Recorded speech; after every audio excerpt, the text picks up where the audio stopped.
¿Qué tal? ¿Cómo están? Muy buenas tardes, bienvenidos a Uno Noticias. Nos da muchísimo gusto saludarles a nombre de todo el equipo. ¿Cómo estás, Pablo? Muy bien, Gaby, muchísimas gracias. Qué gusto saludarlos y ya les tenemos toda la información y comenzamos.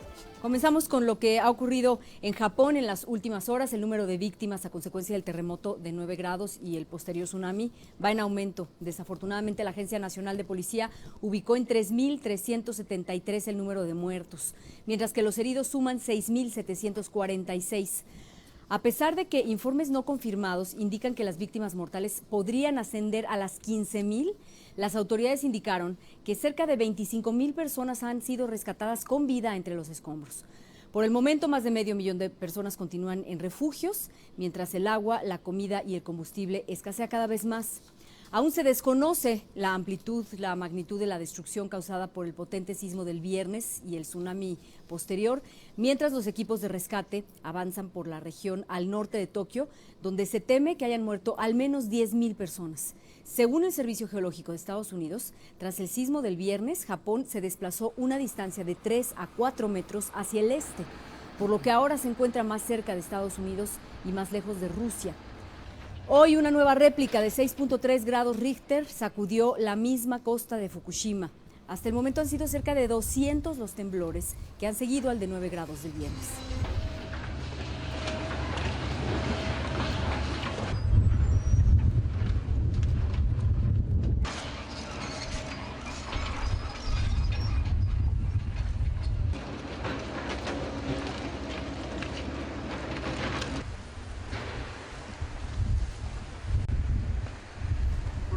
Bueno, pues Japón, el tercer país con mayor número de centrales nucleares, solo por debajo de Estados Unidos y Francia, vive una alerta nuclear debido a fallas y explosiones en 3 de sus 55 centrales atómicas: Fukushima, Onagawa y Tokai.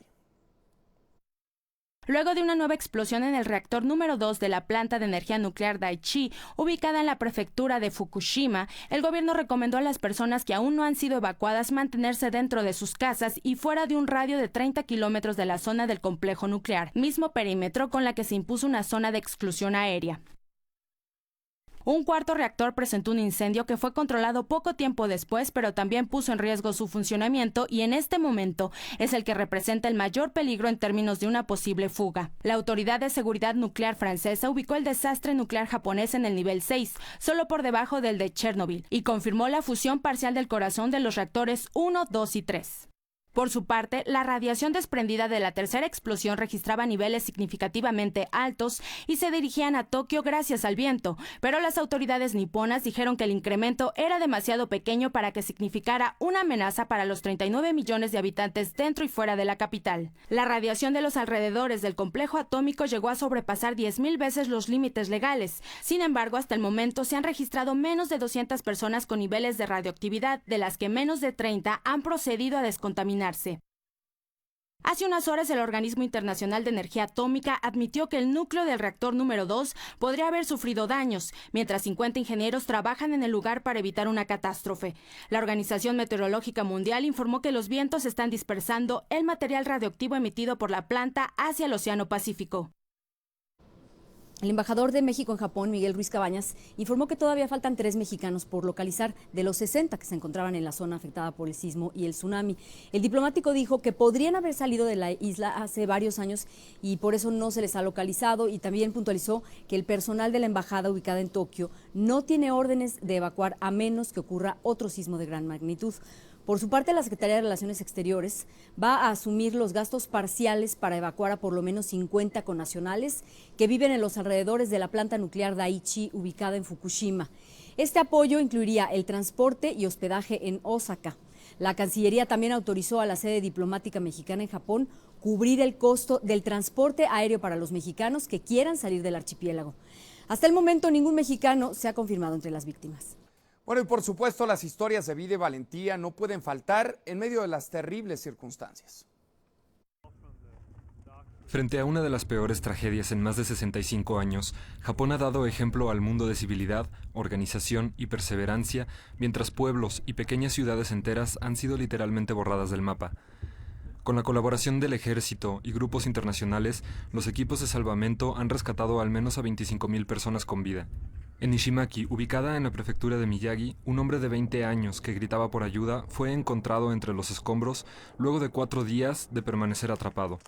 Horas antes, en otra ciudad, una mujer de 70 años había sido rescatada de las ruinas de un edificio destruido. Su hijo declaró que su alegría era menguada por el hecho de que su padre continúa desaparecido. Se cree que más de la mitad de la población de Otsushi murió mientras el pueblo prácticamente dejó de existir, pues lo que no fue destruido por el sismo de 9 grados fue consumido por los incendios que ocurrieron después o fueron arrasados por las aguas del tsunami que siguió el movimiento telúrico. Para comer, gente del barrio trae su propio arroz y cocina bolitas de arroz. Son muy pequeñas, pero se forman y se reparten de una a cada persona. Así es como estamos sobreviviendo entre comida y comida. Mientras en algunas otras regiones afectadas por el sismo y el tsunami, los residentes están regresando poco a poco a sacar lo que pueden de los escombros, en Otsushi no queda nada a qué volver, pues no hay más que destrucción que llega hasta donde sus ojos pueden ver. Quienes han alcanzado a refugiarse se encuentran esperando la mayor ayuda que el gobierno les pueda brindar. A la entrada de un gimnasio que sirve de albergue, una pared se tapiza de hojas con informes de los familiares desaparecidos, en espera de que alguno pueda ser reconocido. En tanto, en Londres, Taro Hakase, un reconocido violinista y compositor, ofreció un concierto en una tienda departamental con el fin de reunir dinero para las víctimas de Japón, su país natal.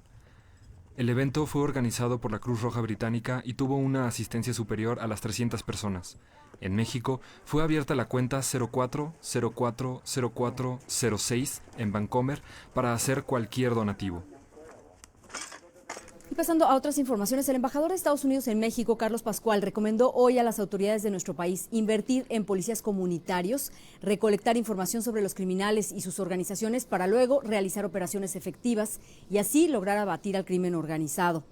También advirtió que la falta de educación y la pobreza dan como resultado una fuente de reclutas para organizaciones transnacionales del crimen. Ayer, durante una reunión con el edil de Ciudad Juárez, Chihuahua, Héctor Murguía Lardizábal, el diplomático de Estados Unidos aseguró que su país colaborará con México para que tenga un verdadero Estado de Derecho. En otros asuntos, asesinan en Nuevo Laredo, Tamaulipas, a la directora interina del penal, mientras que en el Distrito Federal, Marcelo Ebrard admite que hay presencia militar en las calles de la Ciudad de México.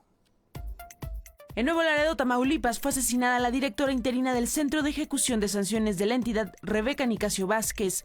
Informes extraoficiales señalan que la titular realizaba un recorrido de rutina cuando se suscitó una riña en la que participaron al menos 50 reos, por lo que habría sido asesinada dentro del penal.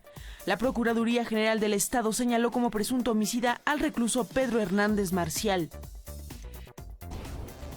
Marcelo Ebrard, jefe del gobierno capitalino, aceptó que en la Ciudad de México hay presencia militar, pero aclaró que esta no se debe a incursiones, sino a operativos planeados y coordinados entre las Secretarías de Marina y la Defensa Nacional, y generalmente estas acciones se llevan a cabo a petición de las autoridades como Hacienda.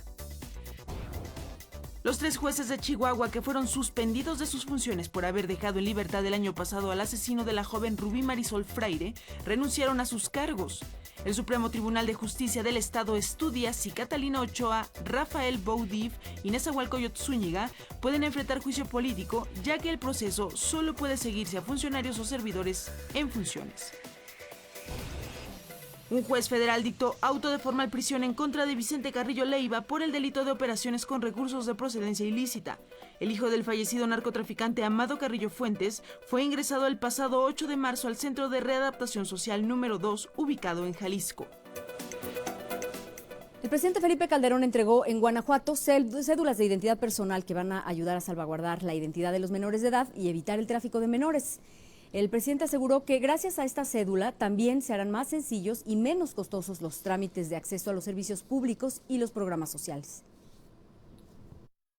La cédula de identidad personal es un proyecto seguro, es confiable, protege la información personal de los mexicanos y nos da la identidad formal a la que tenemos derecho. Avanzamos en la construcción de un país donde los derechos de las niñas y los niños estén garantizados. Algo bueno que contar antes de despedirnos. Diferentes objetos pertenecientes a la cultura zapoteca y mixteca se van a mostrar juntos por primera vez en la exposición 6 ciudades antiguas de Mesoamérica, Sociedad y Medio Ambiente, que próximamente se abrirá al público en el Museo Nacional de Antropología.